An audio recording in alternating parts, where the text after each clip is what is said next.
I want to turn now to Emily Harding. She is the Deputy Director with the International Security Program for Strategic and International Studies, and she is joining us live tonight. Emily, I want to start with what Defense Secretary Lloyd Austin said today. The U.S. military does not have the forces or the firepower in Afghanistan to expand its current mission from securing the airport and collecting Americans and at-risk Afghans out of that area. How is there not a contingency for the situation that is unfolding right now? The U.S. military, I think, assumed that they were going to be able to have the luxury of movement around Kabul when it came to getting American citizens and green card holders and those who had helped American forces out of Kabul in an orderly way. And that's just not the way it happened. In the end, the Taliban was able to walk through Kabul and basically take control of the country and prevent the U.S. military from moving around freely. Now, I have absolutely no doubt that something else that came out of the Pentagon today is true, and that is if special forces decided they wanted to locate themselves in a certain part of the city and pull out a certain American citizen, they could absolutely do it. It would be a very dangerous mission. And at scale, that's an extremely challenging thing to do. And I can understand why the Pentagon would say that it's not possible right now. Putting more American lives at risk in the process. What are you hearing from your sources on the ground in terms of that trip from someone's home to the airport trying to escape? It's extremely dangerous. There are mixed messages right now about whether or not the Taliban would let somebody through checkpoints if they had an American passport or if they had exit papers of one form or another.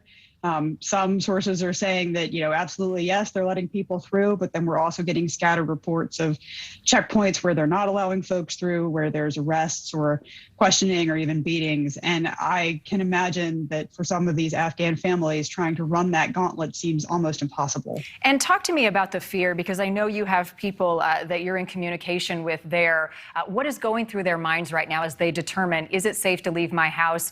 Do I intend to resist and take that risk? What are some of the thoughts that they're having in terms of their own personal safety for themselves and their families? There's a discussion about whether to go to the airport at all right now or whether to stay put. The crowds around the airport have been huge. There have been reports of stampedes and of dangerous things happening right around the airport. So I think it's a difficult decision whether to try to make the run and get in one of the lines or whether to wait.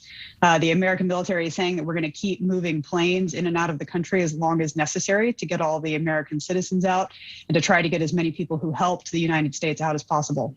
I want to talk to you for a moment about the most recent Afghan president, Ashraf Ghani. He fled, as we know, with a whole lot of money. I spoke with a refugee last night who called him a traitor, said he turned his back on the Afghan people. He's now in the United Arab Emirates tonight. Is there a scenario in which he faces any sort of consequences for leaving? I'm not sure he'd face any international justice kinds of consequences. I suppose that his countrymen criticizing him right now feels like consequences enough. I think he had a very difficult decision to make. He's saying that he left because he didn't want to see any further bloodshed in his country. I know that a lot of people are saying that if he had stayed, if he had said we're gonna hold on in Kabul for as long as possible, then there might have been more resistance to the Taliban.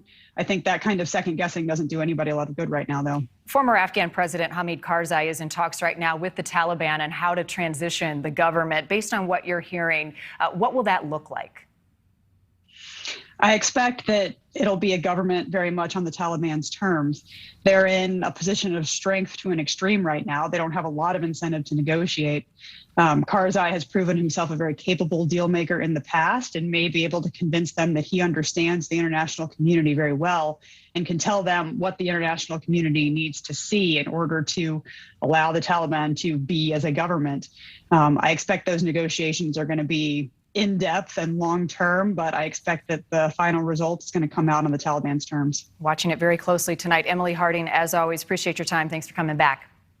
Thank you.